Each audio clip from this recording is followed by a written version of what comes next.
Well, I'm Hector Puig, owner of Hector Picture Framing and Galleries.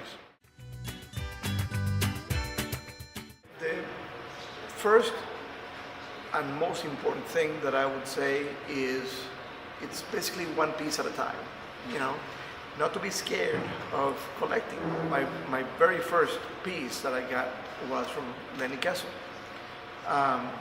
in terms of what I perceive is fine art. And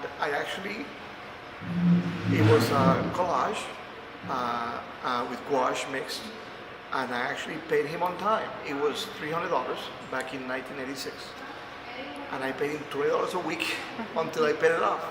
Interesting anecdote that I will share with you, just so that you know, because this falls in the advice of collecting. Lenny and I were having this conversation one time. We traveled together to New York, Atlanta. During one of the conversations we were having, he says to me, I have a question for you. He says, are you still collecting for the sake of possession, or are you collecting because you want to put it up on your wall and enjoy it? And at that point, I thought about it briefly, and I said, well, the answer is quite obvious. I want to enjoy it and put it up.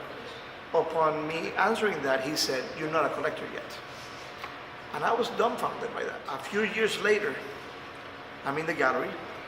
A friend of mine from Orlando, who I helped become a collector, had stopped by. And he saw 4 or 5 boxes on a corner of the gallery that I hadn't opened. They had been there for a few days.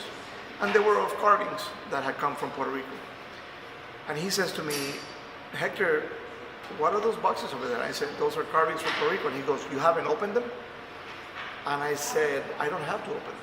And I had a flashback to what Lenny said, and I understood then what he meant by that. Mm-hmm. So in my mind at that point is when I realized I'm finally a collector in Lenny's eyes. Because once you acquire something, at least from my perspective, before you even put it up to enjoy it, you're already thinking about the next piece. And most people qualify that as hoarding or qualify that as obsession, but it is an obsession. You don't really understand, or sometimes often you can't articulate as to why you do it. You do it with extremely important pieces. You do it with pieces that will help the collection become a little better or balance the collection. But it isn't important, you know.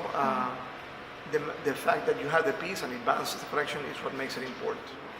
But my goal, my aim, my desire has always remained the same in supporting the arts across the board